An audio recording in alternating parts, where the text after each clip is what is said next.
Excellent. I think we will start.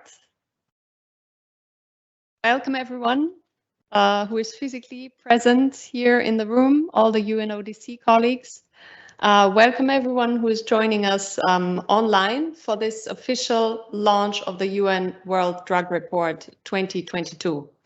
My name is Stephanie Lichtenstein. I'm a freelance journalist based in Vienna, and I'm today's moderator of this panel discussion. I'm very happy to immediately introduce all the distinguished panelists that we have with us today.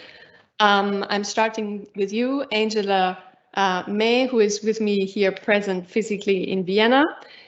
She is the chief of the research and trend analysis branch at UNODC, where she oversees global, regional, and national research in the area of drugs and crime.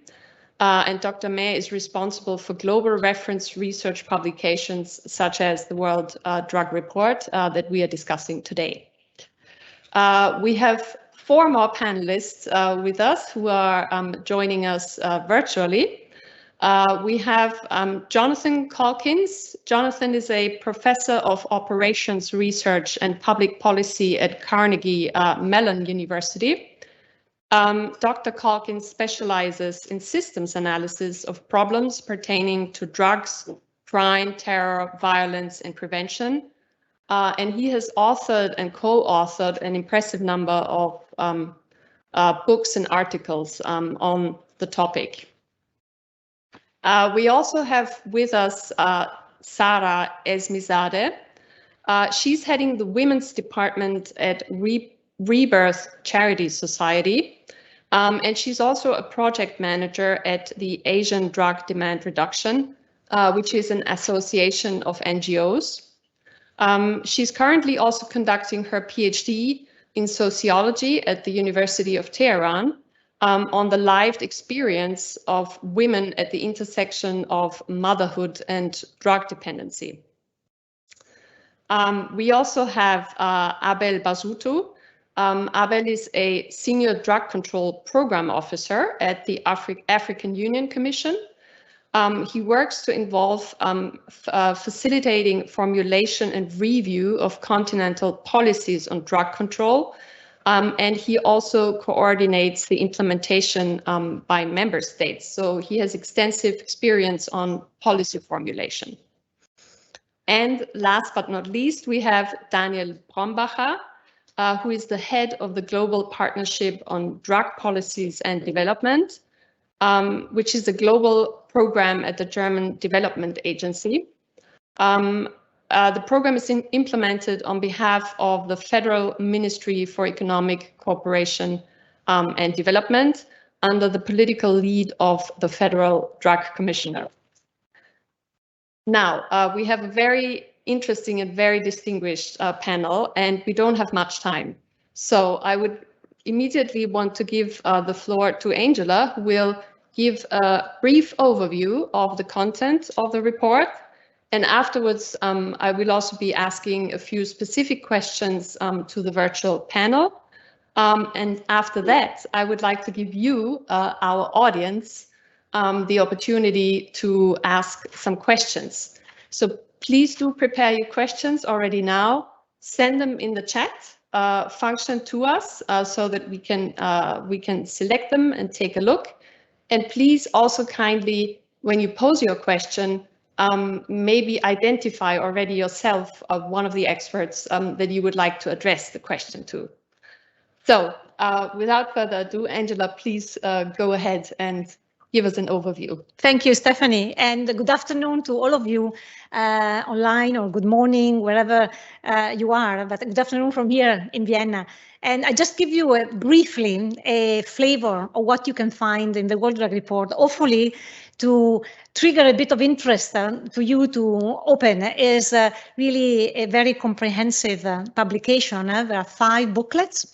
And that has been put together with an amazing team here in Vienna and UNODC, but also with the contribution of hundreds of people in the world that you will find also recognized in their knowledge page, and basically are all the what we call the annual report questionnaire focal points. So those that really transmit the data from the countries to here in UNODC. So next one. So just to give you a flavor of what you can find as, for those of you that are accustomed to the World Drug Report will know, but maybe those of you that are new, I just wanted to say you will find the latest data and information on all aspects relating to drugs.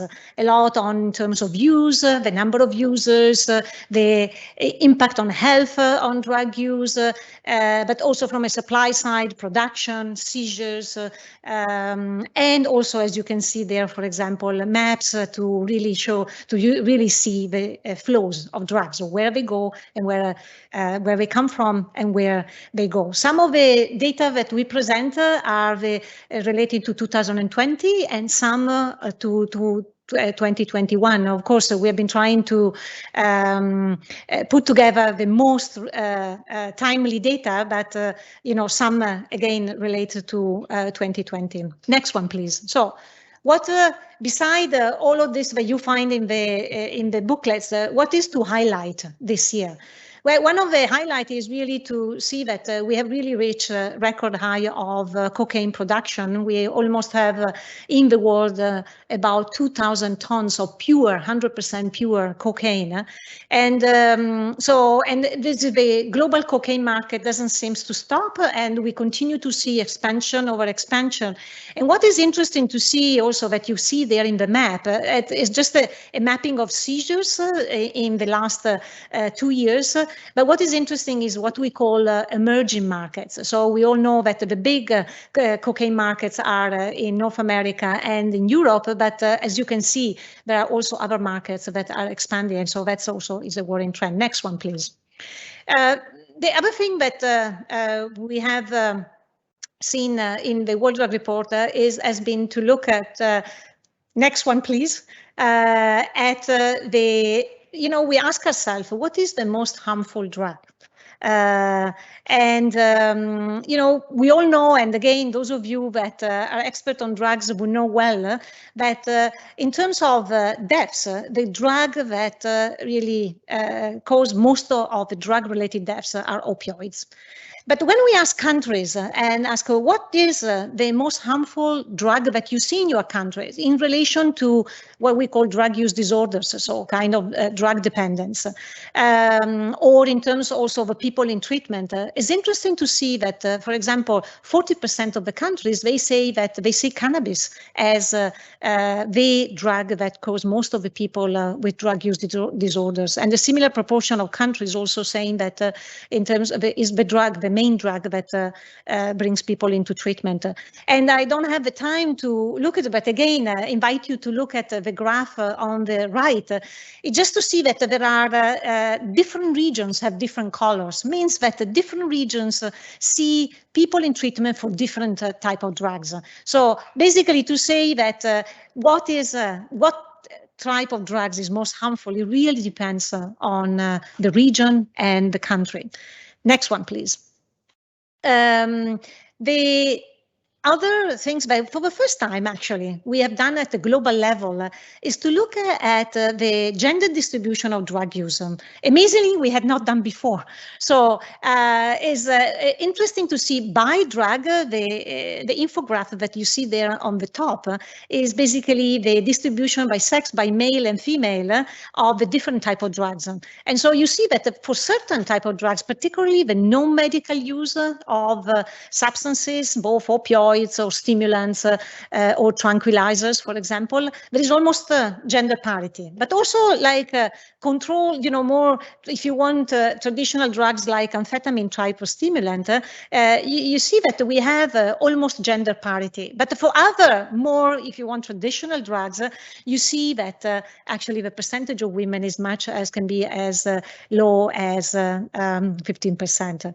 And what you see actually down there, again, is the distribution of by region. So to see also the differences of use of drug use between women and men. And this is relating to one specific drug, cannabis. And again, you see the difference. You have a region like Asia, where less than 10% of of cannabis users are women, while in North America, again, is almost parity. equality. Actually, it's interesting to see, like in North America, how the gender gap is really reducing over time in terms of drug use. But what is also worrying is to see, looking at treatment. And so we notice that, again, globally, very small percentage of women are in treatment.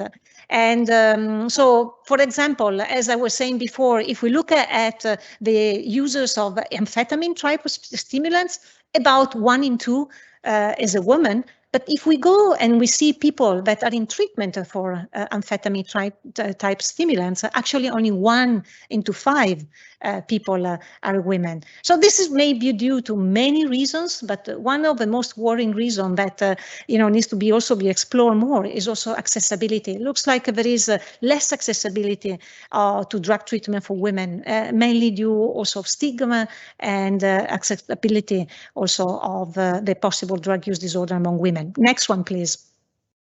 So another area that we have looked more in detail is the links between drugs and conflict.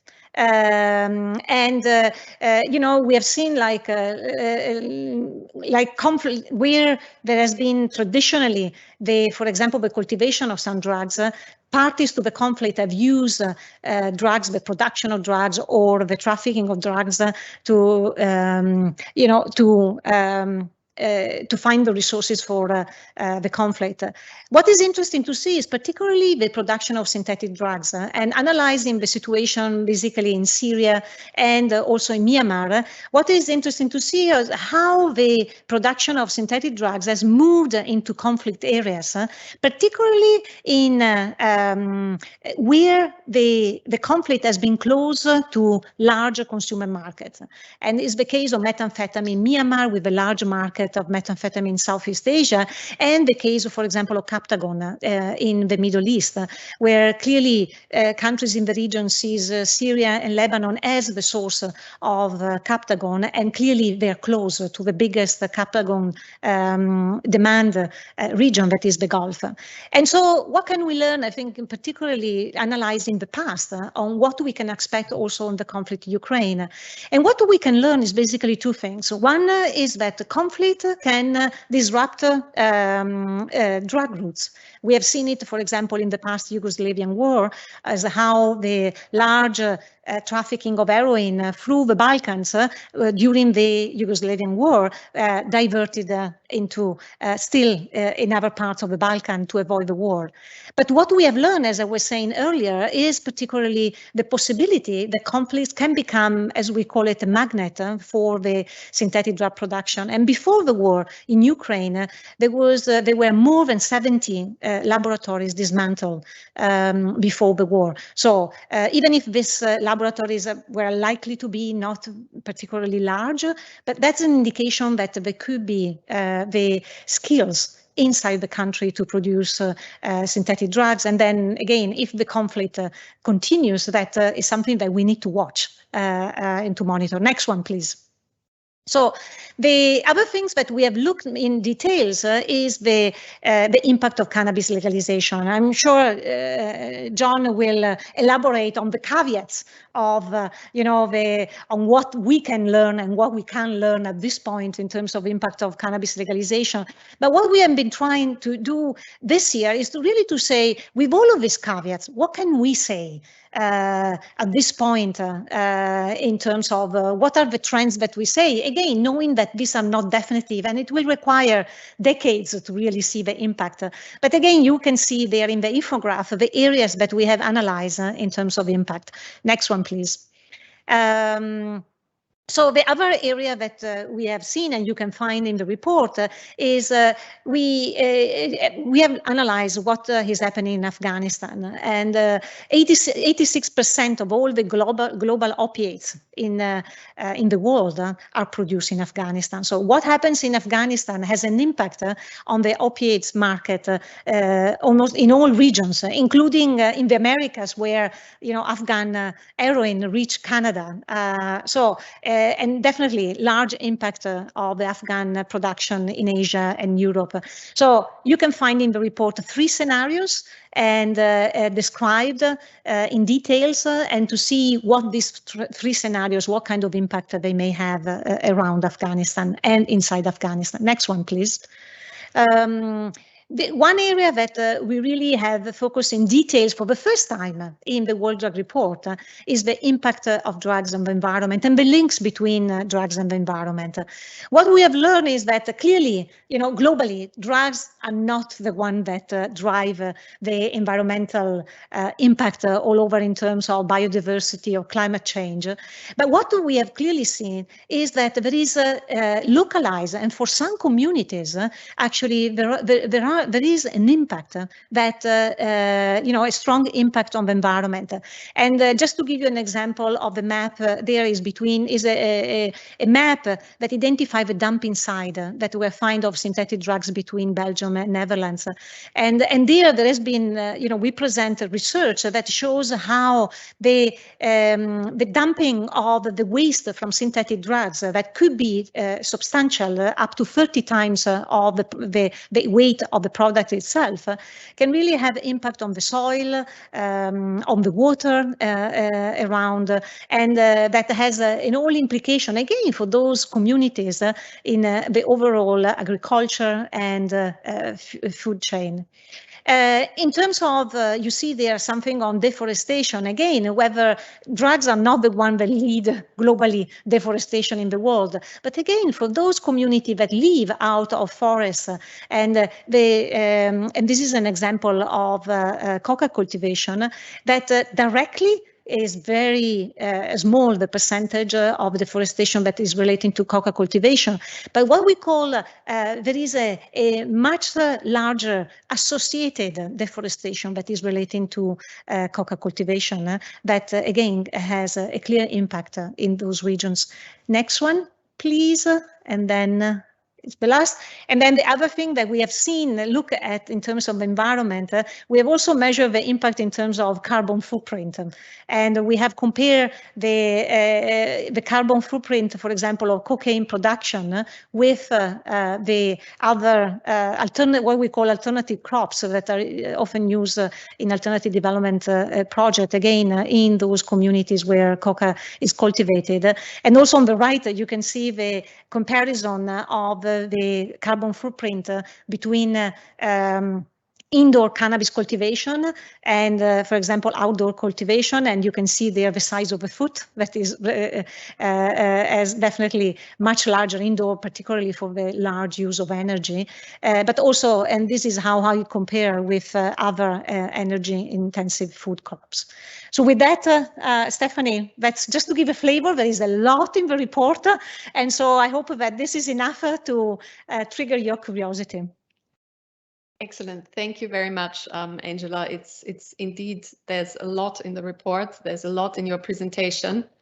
And it's quite difficult to actually select certain aspects for the discussion because everything is so interesting and topical.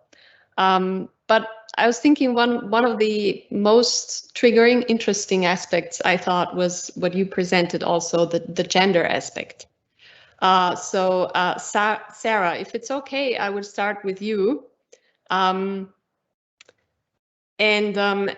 we've heard now, the report indicates that the majority of people who use drugs are still men, but women represent more than 40% of people who engage of non-medical use, for example, of pharmaceutical stimulants, tranquilizers, etc.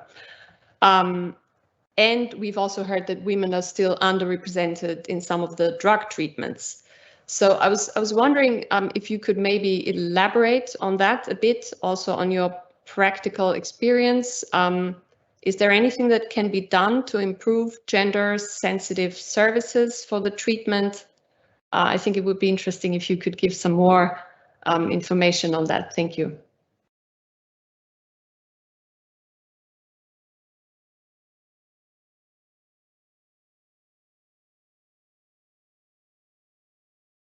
You have to unmute yourself. Or they have to... Yeah, now it's good. It's good? You can go ahead now. Yes, we can hear you. Okay. Okay. Thank you, Stephanie. Okay. I want to start with actually with the report and with things that is pointed out in the report and emphasize on them. You know, if I'm going to talk, if I'm supposed to talk from my experience, I have to about the treatment. I have to talk about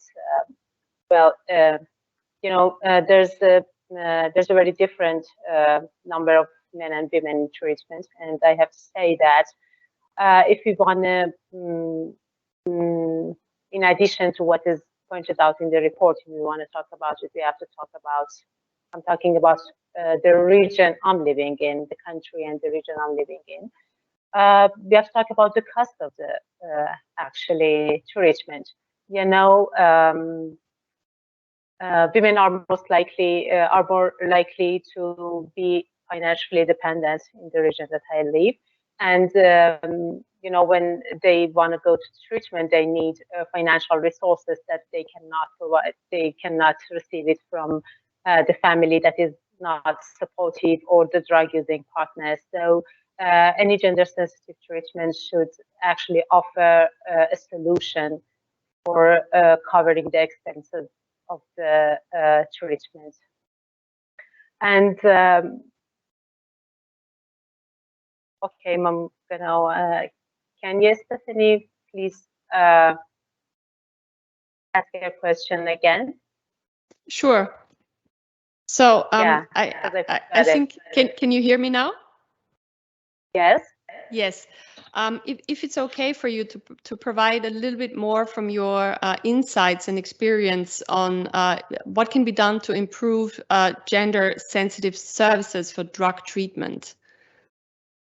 I think the first thing and the more important thing is what is in the report that emphasizes on research, especially actually in particular researchers and the studies that shine a light on lived experiences of women, because we, in particular in our region, we don't know much about women, what they experience in terms of violence, in terms of traumatic experiences, and we don't know about the experiences of motherhood and pregnancy while using drugs. So I think the first thing and the basic thing for developing and improving any kind of gender sensitive program is to actually invest in research. Okay, yeah, I think, yeah. And exactly. So maybe on this specific aspect, you can provide a bit more of your insight still, if you want to. About the research, you mean? Yes. Yeah. Okay. If it's okay, I can just talk in detail about a program that we have in Iran that's called Mother and Child, and we started as a pilot and actually added to it every year, added to the services based on the research that it was going on in the facility. Actually, we conducted qualitative research as we were implementing the program, and we started with just with some women that wanted to quit using drugs. After that, we realized that the basic need is childcare, because they come from the street and actually they didn't have any support system from family or other authorities or governmental organizations. So they didn't have anyone to take a proper care of their children. And so we added the child care to the program. After that, we realized that almost everyone comes from with some mental health comorbidities, and it was very expensive. So we actually added trauma-informed therapy and psychiatric services to the program, but it's added to our cost, and we tried to somehow cover it with private donors and other actually people who can help with the financial problems. And, gradually we realized that one of the most important things that should be addressed is the violence, domestic violence, that is the root cause of actually they started using drugs. So, and it is not addressed in any kind of program, at least in Iran that I know. So we started working on it and actually get good results from it. And yeah, like that. And, for all of this qualitative research and sometimes quantitative research helped us with actually improving the program. I hope this is. Yeah, no, that I think, yes, that was very interesting. Thank you. Thank you. Abel, if I could immediately ask you another question, because one of the other very important aspects in the report, as we've heard in the presentation, is the new record highs in the manufacture and consumption of cocaine, and as we've also heard, the market remains in North America and Europe, but demand is also rising in Africa. And large quantities of cocaine are also trafficked from Latin America to Europe through parts of Africa. So I was wondering if you could give us some more information about the impact of this on the African continent. And also maybe some what could be done on the policy level, because I think that's really what you have been working on for quite a while. Thanks, Stephanie. Thanks a lot. We are, of course, indeed very worried as the African Union Commission, because as large quantities of cocaine transit through the continent, a significant amount does remain on the continent, with a corresponding increase in local trade as well as consumption. And the impact is disastrous at both the continental as well as national level. There will be, of course, an erosion of gains and huge deficits in health, security and socio-economic well-being of the people in Africa. And this is a threat, first of all, to the African Union Agenda 2063, which is the continent's blueprint for socio-economic transformation as an integrated, prosperous and peaceful continent. But specifically, there is likely to be a sharp rise in cocaine use, and cocaine being addictive, polydrug use, and an exponential increase in the number of people requiring treatment for substance use and related mental health disorders. Of course, this will also put pressure on already burdened healthcare systems on the continent because of inadequate treatment capacity. Many of our member states do not have specialized drug treatment facilities, and there is a shortage of treatment personnel. We are also worried by the impact that this will have on people in vulnerable situations, especially young people, given the continent's population demographics, which is characterized by a high youthful population. You know that Africa is home to 475 million people aged between 15 and 35, and is also home to 60% of, Africa, of the continent's 1.3 billion people, more than 60% are people aged below 25, which does make the continent the youngest. And therefore, young people, when they are not gainfully employed, they are prone to experimenting with the drugs. And interestingly, data from the Continental Drug Surveillance Sentinel shows that 70% of people who sought treatment for substance use disorders on the continent in 2019 alone were aged 15 to 34 years, and 2.3% of individuals who were treated for SUDs in the same year were aged 10 to 14, and that is the reason why we are worried by the spectrum of cocaine flows. Then, of course, there is the nexus between drugs and organized crime, which Angela already alluded to, and I will not dwell much on it. And we also know that drug dependency does intensify other issues such as transmission of other blood-borne infections. So I would say cocaine is a major stabilizer. And in terms of what can be done at policy level, in short, I would say a holistic and programmatic measures, starting with adoption of balanced drug policy at national level, emphasizing both drug supply and drug demand reduction in equal measure. Last week, African ministers met for their 4th biennial meeting in Addis Ababa virtually, and they adopted bold resolutions to try and address challenges in drug trafficking and use. And these include a declaration on addressing drug use and substance use disorders amongst youth, women, and children. So you can see when the ministers make these bold pronouncements that there is an issue, and the spectrum of cocaine flows really does worry us. The other issue is, of course, as said by Sarah and Angela as well, is strengthening research and data collection to monitor the illicit trafficking as well as consumption patterns, but also to facilitate strategic information for review of policy and legislative responses. Then I would also say perhaps strengthening the criminal justice system and law enforcement to detect, interdict, and also counter maritime piracy. Maybe for now, I'll stop there. Thank you very much, Stefan. Thank you very much.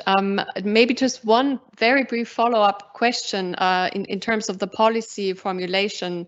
Is there anything that you think that needs to be done more, where there's something still lacking that needs to be addressed more, one or two other aspects?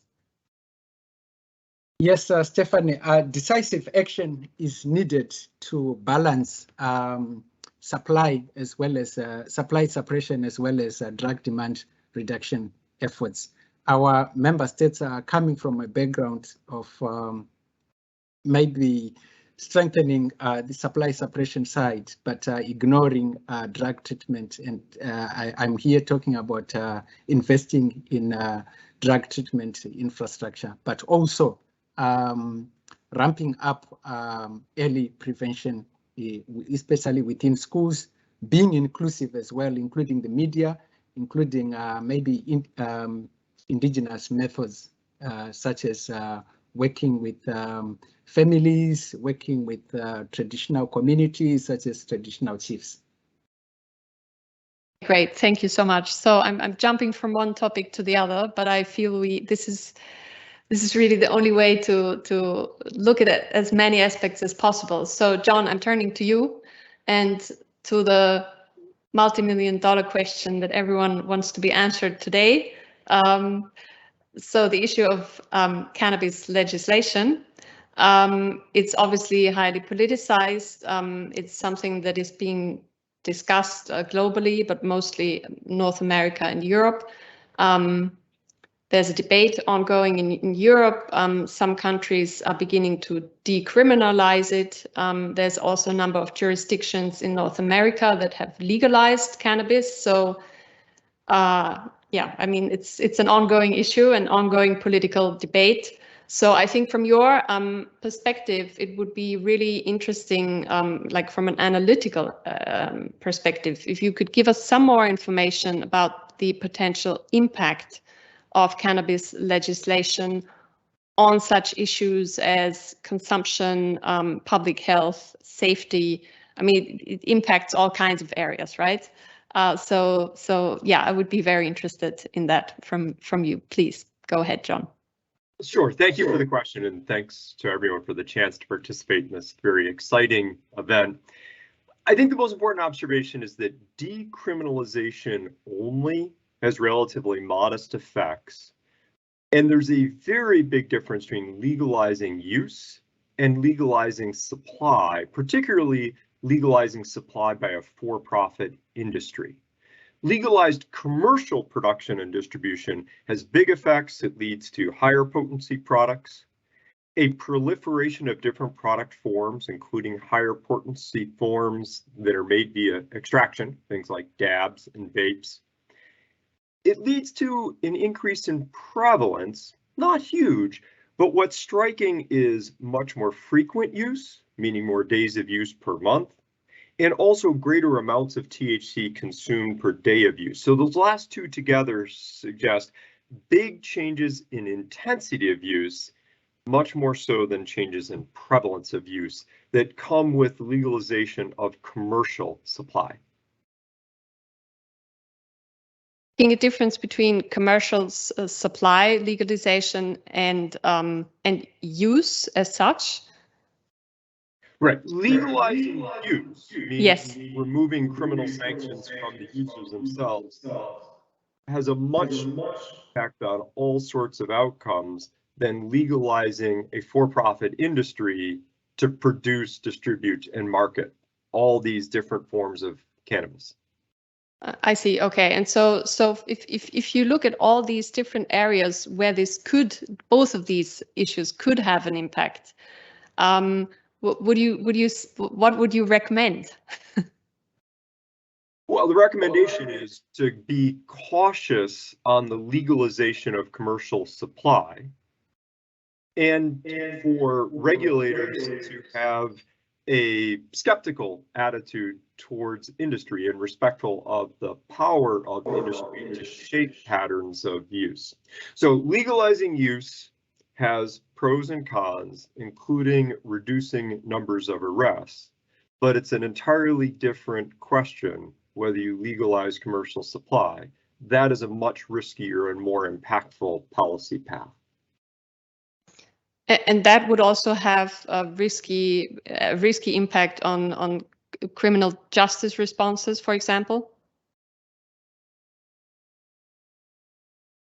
Well, it's good that you're asking that. So if you only legalize use, then the market remains a criminal market. If you legalize supply, then some of the market gets taken away from the criminal organizations. So that's another way in which legalizing supply is much more consequential. There are pros and cons of all sorts of actions. The point is that the stakes on both sides are much higher with legalizing supply. And as Angela alluded to earlier, it's much too soon to know all of those consequences. It will take decades to fully see the impact of legalized supply. And still, if you look at all those trends, where do you see the trend is going? Let's say in Europe and North America. Well, the trend in policy is towards liberalization. In North America, that is liberalization towards legalizing industry. North America is still exceptional on that dimension. And I think a global question is whether or not liberalization elsewhere will tend to follow that commercial model, or whether it will be restricted to a reduction in criminal justice punishments and risks for users only. And I'm certainly, it's hard enough to predict drug use trends. I'm not going to predict political trends. I see. Okay, that's fine. John, of course, I could question you much longer, but I'm guessing maybe the audience will also have some questions. So I'll stop here and I'll move on to you, Daniel. I will continue with you and continue with an entirely different topic yet again, which is the potential environmental impact of drugs that we've also heard you mention, Angela. I was wondering whether you could share some of your insights on this topic. We've learned from the report that the effects can be significant on local and community level. For example, the coca cultivation in South American countries, but also some other areas. So I was wondering if, I'm not posing a super specific question to you, just to ask you maybe to elaborate a bit on this impact. Because probably most of us haven't really thought about this angle so much. Thank you very much, Stephanie, for giving me the floor. Thank you, Angela and team, for having me, for inviting me. Indeed, I mean, I would have said the same thing a few years back, Stephanie, but also based on our work on the ground in some of the key drug crop cultivating countries, we saw that there is quite an impact on a local level in those countries. But if you look into the global map, actually provided by UNODC on where drug crop cultivation is happening, that's also, let's say, a very centralized or localized phenomenon. So as we just saw from Angela, we see that above 90% of all opium poppy is being cultivated in Afghanistan, and basically more or less 100% of all coca is cultivated in 3 South American countries. So indeed, on a global scale, probably the environmental impact and also the carbon footprint of certain plant-based drugs may not be very high, but it is high in those countries where basically the major share of global illicit drug crop cultivation is happening. And something similar, you can see it also on the synthetic drug side, because there are also global hotspots that concentrate a major share of global production, like in the borderlands between Belgium and Netherlands. We really appreciate that World Drug Report. We went through the whole special chapter, and so far on the issue of drugs and environment, there was very little knowledge, and basically there was research here and there, but there was no comprehensive report about it. And I think the World Drug Report is doing an amazing job here to create a better evidence and better understanding and to deliver a bigger picture on that impact. We do see similar patterns around the globe, I think, and the report makes that quite clear. It's not only coca cultivating and opium poppy cultivating countries where we do those effects, but also, as we have seen from the World Drug Report, for example, countries like Nigeria, where there's also from cannabis cultivation, there's a major impact on tropical forests. So there are different, I think the World Drug Report calls it harm pathways on how drugs may interact with the environment. And what is really a big issue is how illicit drug economies are related to deforestation and the change of land, basically meaning that further forest land is converted into agricultural, illicit agricultural land. But there's also a strong relation from synthetic drug production, as we've seen from recent research, for example, from Belgium and Netherlands, and the impact on waterways, but also on soil and even on the air. And the World Drug Report is doing a great job really in making clear those different harm pathways. Maybe it helps to look into an example. Colombia, the currently most important coca growing country. In Colombia, around 50% of coca cultivation is happening in so-called special management area. Those are forest reserves, national parks, or indigenous or Afro-Colombian territory. That is all, most of it is in the Amazon. So that's environmentally very, very sensitive areas.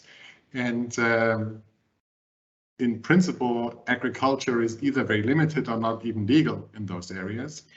And of course, massive drug crop cultivation in those areas does have an impact on soils, on forests, on biodiversity, on several issues.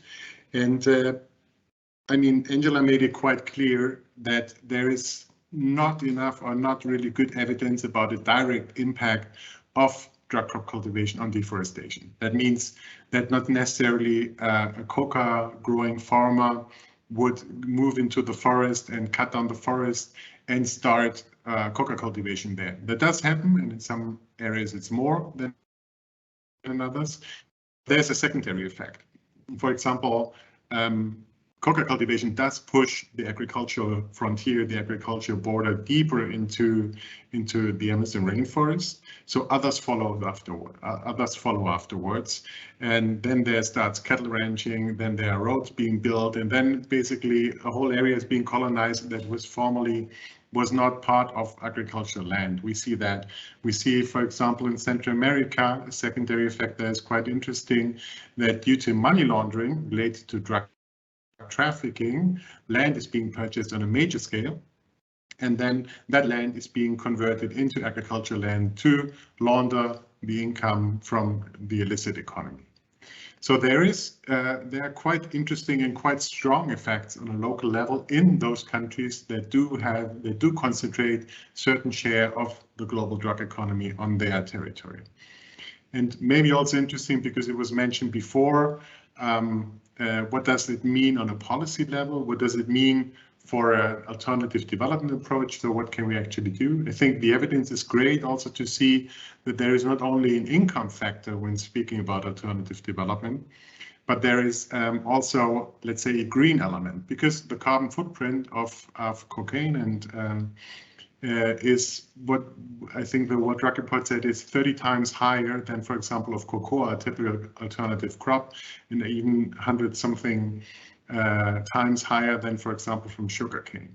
So there is also, let's say, an environmental or climate relevant element in alternative development. We have recently started in Colombia jointly with UNODC to implement green approaches of alternative development, creating illicit sources of income in protected areas where normally no traditional agriculture is possible, but still illicit agriculture, so coca cultivation is happening. We do believe that there is still, let's say, on the policy side, there is a lot of room for improvement and to adapt drug policy approaches according to that evidence that the World Drug Report delivers. We were very happy that at the past 65th CND, a joint resolution by Thailand, Peru, and Germany on alternative development and the environment has been adopted for the first time. So we do see certain movement there. And the World Drug Report, of course, comes in a very timely manner now to pick up on that debate and basically serve as a basis for policy decisions to be taken. And we're happy to respond to more questions. To interrupt you here, sorry, can you hear me? Sorry to interrupt you here. Yeah, I was. Yes. I think before you move on, I think one aspect that would be really interesting to clarify is in those countries that you've mentioned now, for example, Colombia. Is there a lot of awareness even about this angle, or is there anything that needs to be done so that people understand that there is actually an environmental impact? There's a growing awareness lately. The government has picked it up in different initiatives, the issue, and is seeking also to combine, let's say, green approaches of drug policy into their national strategy. We have been supporting that endeavor, and also the UNODC office there is doing so. I would say it's still a way to go, but as compared to other countries, Colombia, for example, is very much advanced in recognizing those links. I hope the World Drug Report will actually contribute to changing the thinking also in other countries. Thank you. Thank you. Excellent. Thank you so much. Angela, I still wanted to pose another question to you also before we move on to the questions in the audience. So at this stage, dear virtual audience, I would like to remind you again, you can use this opportunity to send us your questions, and I will read them out and so to say move them to the panel and transmit your questions so that they can be answered directly by one of our panelists. So before doing so, Angela, one more aspect I wanted to discuss is the connection between armed conflict and drugs that you have also mentioned. You've explained that illicit drug economies can flourish in situations of conflict. They can prolong conflicts. Conflicts act as magnets, as you said. So obviously one of the conflicts we all have in mind here in Europe is Ukraine. Actually ongoing war situation. And so I wanted to ask you if you could elaborate more how the situation in Ukraine has changed as a result of this. Yeah. Well, again, we don't pretend to see and understand the future and say what will happen. all we can say again is what can we learn from what we have seen in wars and conflict? And clearly, well, we have seen that drugs can play different roles. Drugs can play the role in terms of, as you say, fuel the conflict, because in drug situation you have a very weak rule of law, so you don't have the narcotic police that goes around and try to seize drugs. And drugs, and we have seen it in the past, how drugs can have provided the profits for some parties to the conflict, to perpetuate the conflict, to have the resources to sustain also the conflict. And so in terms of Ukraine, I think, as you say, we all hope that the conflict stops so that we don't have to discuss, but we have to think about if this conflict continues. So as an international community, we need just to monitor how this could become one of these magnets, and how the situation there could have an implication that could affect also the countries around. And we really, that's why we emphasize this issue of synthetic drugs, because synthetic drugs can be manufactured everywhere in the world. It's not like plant-based. It's not that you have to have the climate to have opium cultivation or coca cultivation. And so, and in that sense, knowing that there is also maybe the skills there to how to do it, I think it's important that we are prepared to monitor the possible trafficking of precursors. I mean, we know that to manufacture synthetic drugs, we need precursors, we need the right chemicals, and so that's what the again responsibility that we have, and also the countries around, to monitor whether this could be the case, and then to monitor the sign whether we see also more drugs coming out in the long run. I don't think that this will happen now. I don't think that this is happening just a few months in the conflict. But again, this is something that we need to be ready to think. Another aspect of drugs related to the conflict is relating to drug use. We have seen that the conflict exacerbates some of those vulnerability of people and communities that they have to go into drug use, and particularly to move from drug use to drug use disorders, to dependence. And so, and we have seen research has shown amply that those kind of the conflict can indeed exacerbate also drug use, and so that's also again something to consider. Again, going to the future, not only for those Ukrainians that are now inside the countries, and then that to see the risk coming forward, but also those that left the countries, and so also as a responsibility to look at them, those particularly that they are hosting these migratory flows, to ensure that also everybody has access to treatment and prevention on drug use.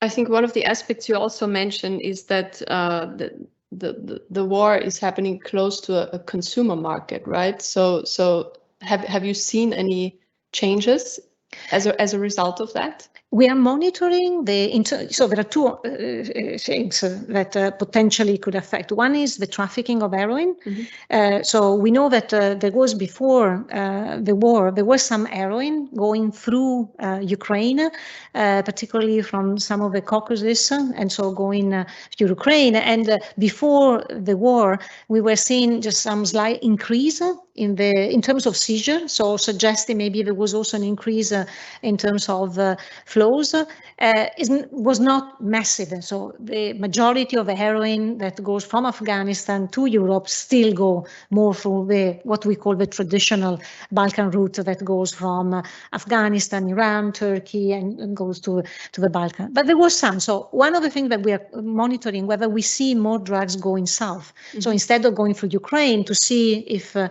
is more going through Turkey. And that is definitely something that we're monitoring.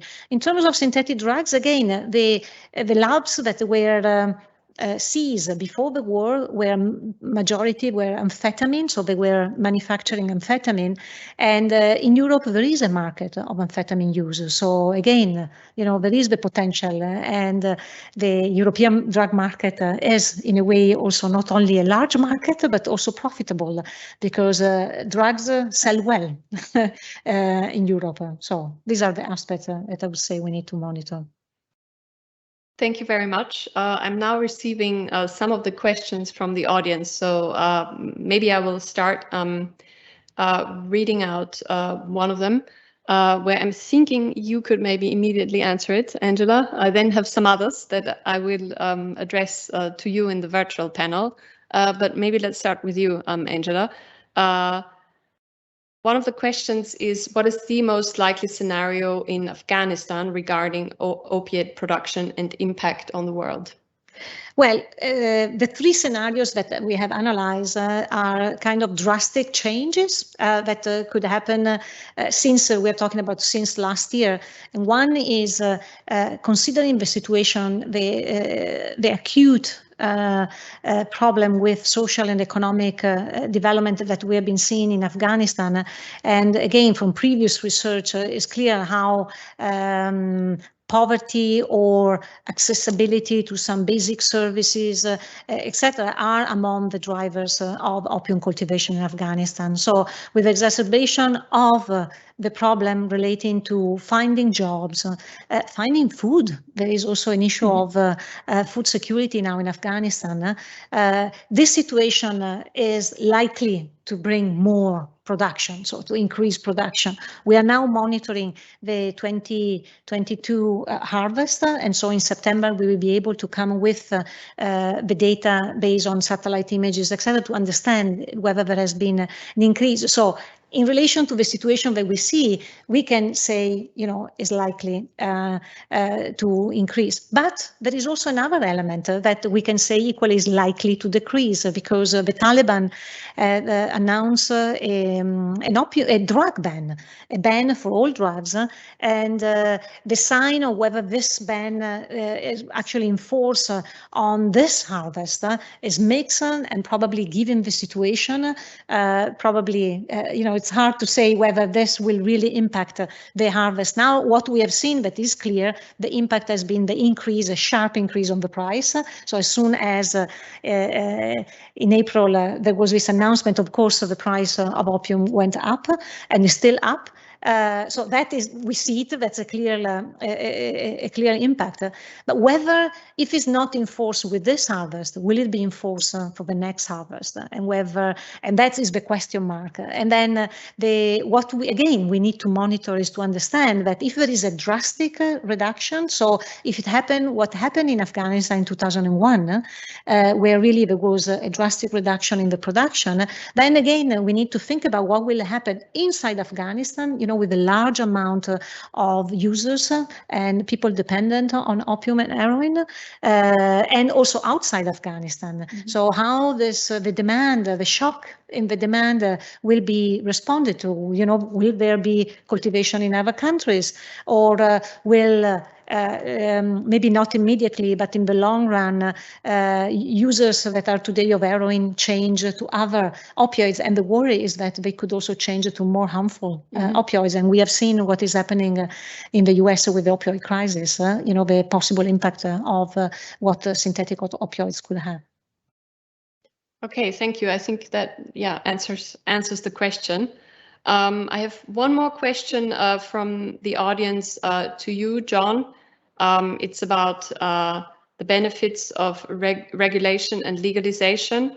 And the person who is asking is making a difference between developed countries with strong safety, justice, and health systems, where such legalization or regulation is often labeled as a success.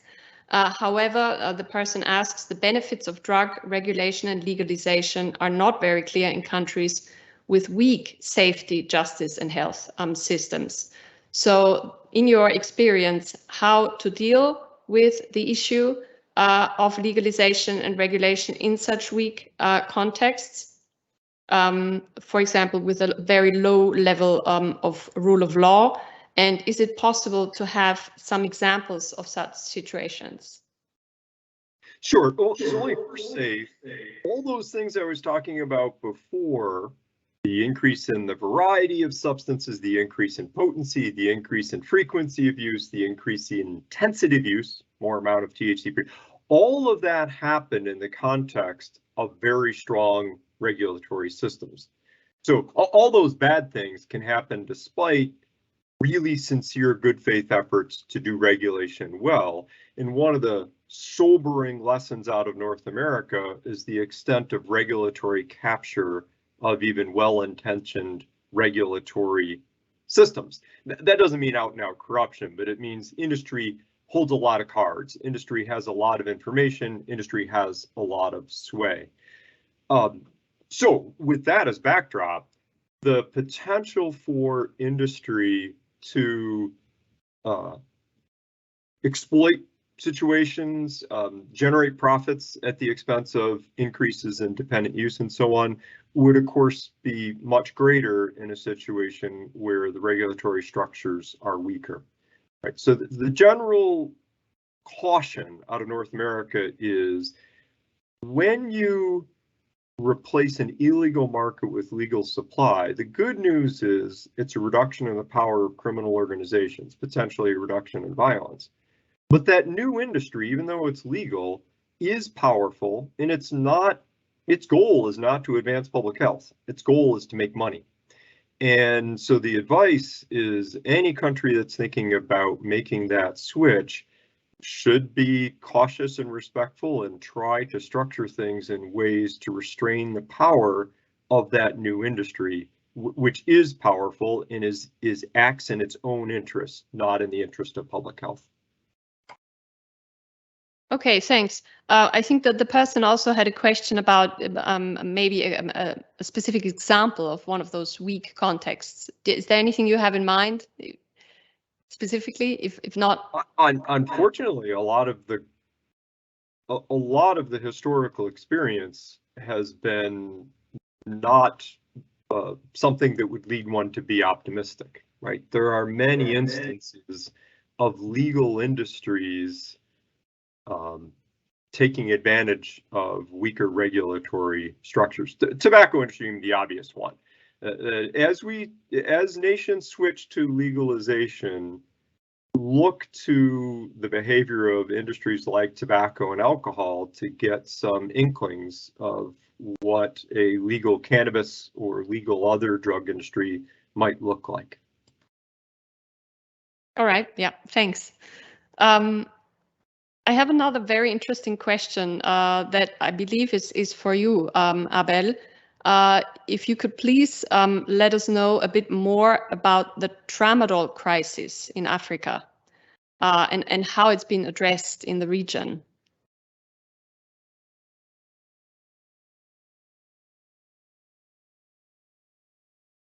Yes, please go ahead, Abel. Did you hear the question? Yes? Or yes. Are you comfortable answering the question? Yes, I'm struggling to unmute.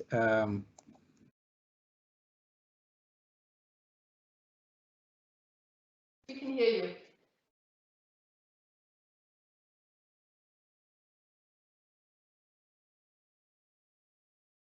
He froze. No, he's there. Yeah. Can you answer the question, Abel? Yes. Thank you. I'm sorry. I was struggling to unmute. Yes. We do have a really big issue with abuse of non-medical use of pharmaceutical opioids and tramadol in West, Central and North Africa, and codeine in cough syrups in Southern Africa. Really, those are issues that have been captured through the Pan-African Epidemiology Network on drug use for the past 3 years. And we have had consultations with member state focal persons on strengthening law enforcement, as well as making sure that there is available treatment for such. So that's how we are approaching it, to strengthen the law enforcement on the one hand, but also treatment on the other. Thank you. Thank you. I have another very interesting question, also coming in from the audience, which is, I think you could answer that, Sarah, if you're okay. Otherwise, you could also answer, Angela, depending on who wants to do it. So one of the questions is, I would like to hear if there's any outcomes related to women and HIV in the report, also related to drug abuse. So I'm guessing this is about the report, but it's also about specific experiences with the issue. So would you like to say something about this, Sarah?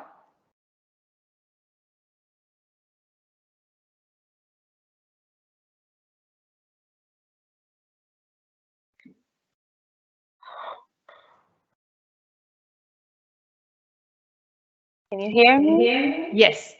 Yes. Oh, yeah, okay. It shows muted for me. Okay, I think Angela can better answer the question.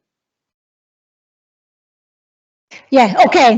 No, it would have been interesting, Sarah, to, yeah. The question is also specifically about the report. So exactly here, any specific outcomes about related to women and HIV in the report, related to HIV related to drug abuse, and how to address this globally and in the Americas? Yeah, well, in the report, I think we have, we just report of the research that has been done by UNAIDS. Mm-hmm. By saying that women tend to be more vulnerable to HIV infection than men in general when they inject drugs.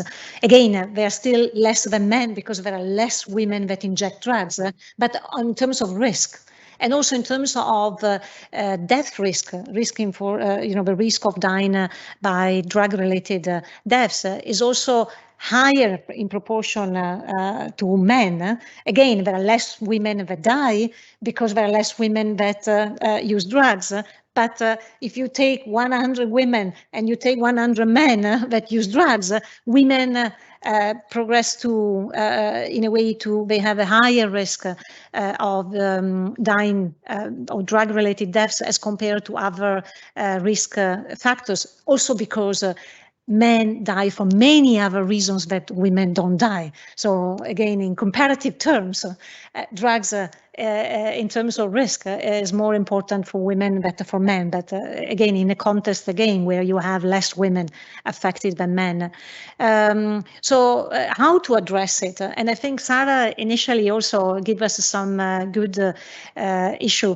One of the things, it comes from the prevention, and I think as Sarah hinted at the beginning, I think it's clear from research that women are affected by different type of vulnerability than men or boys. If we want to start from adolescents, boys tend to externalize their frustrations, and so you see more, in terms of violence, etc., and also in terms of looking for, drugs that are more in the illicit market.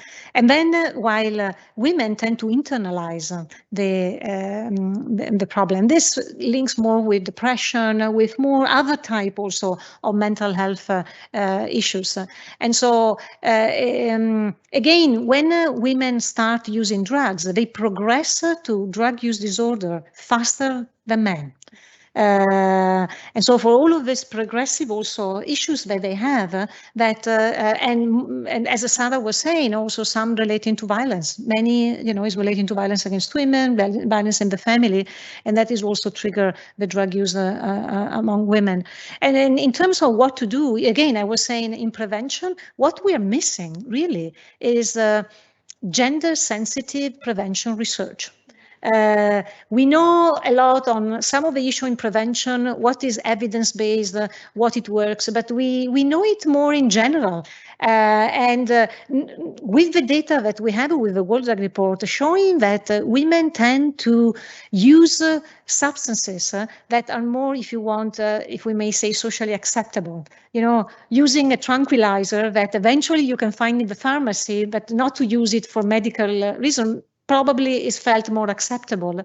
And so understanding how play in terms of prevention, we don't really know yet how. And so we need a lot of research that really look at the prevention for women and men, and understanding if women needs more targeted prevention or different targeted prevention campaigns or programs, not campaigns, but programs that compared to men.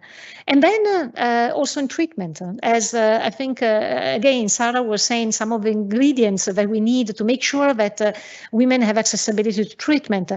The treatment need to be safe. And particularly the women need to feel safe in the treatment. The treatment needs to also accommodate for child responsibility because that's one of the reasons that women don't go to treatment, because, you know, they cannot, they have to take care of their children.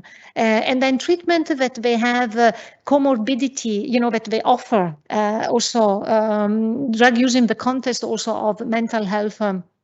But this is in general for all the treatment. They need to be accessible. I think, again, Sarah was telling us at the beginning, the cost associated to treatment. And in the majority of the countries, you know, it's costly to go to treatment. So you need to have the resources. And usually, if you have to choose, you know, resources tend to go to men rather than to women in many cultures. Right. Okay. Yeah. Unfortunately. Yeah. Thanks for answering the question. Since as moderator, I'm always very much concerned about giving everyone same amount of speaking time and same amount of questions. Daniel, I want to pose one of the questions that I'm receiving here to you, that I believe is also addressed to you, which reads as following: what questions should a research agenda on illicit drug production impacts on the environment focus on? So what questions in the research agenda what should the focus be? Okay, thanks, Stephanie. I know we have limited time because I could go on forever, but this World Drug Report special chapter gives the first idea of what we know, what we don't know, and the don't know part is definitely very big. For example, we do have some evidence of countries like Colombia, but from most of the other drug crop cultivated countries, we have very little evidence about the relationship between drugs and the environment. We have very little knowledge about the impact of drugs on biodiversity. There's some research about trouts become addicted to drugs when they're exposed to different substances in the water. But that's basically it, what we know about that relationship. We know some things about coca and opium poppy and the environment, but we know very little about cannabis. I mentioned Nigeria, maybe Morocco, there's some evidence, but all the other 150 plus countries where cannabis cultivation is happening, we really don't know. So there's a huge research agenda. There has been growing efforts, but I really hope this special chapter will also help to boost this research agenda, because there are plenty of questions. And if you want to discuss some details, please approach me afterwards this meeting, and then we can discuss more whoever made that question. Thank you very much. Excellent, great. Thank you so much. Now I'm looking at my watch, and we are already over time. So I'm afraid I have to wrap up this panel. Would like to thank everyone, obviously here the organizers, for this initiative to hold the panel discussion. Thank you very much. All to you, dear panelists. Usually we would now have huge applause. We cannot have it. We can maybe try a virtual applause. I don't know if that's possible. But anyway, thank you to you for your insights, and obviously to you, to the audience, for everyone who's joined online, for your interest and for your questions. We've heard so many things that it's extremely hard for me to summarize all of it. But I think it was a really interesting discussion on the legalization impact, the environmental angle, the gender angle, which is very interesting. The boom, the rise in the cocaine market, and many other aspects. So I'm sure we will continue to follow the topic and still study in great detail the report. So thank you to everyone, and goodbye from Vienna. Thank you. Bye.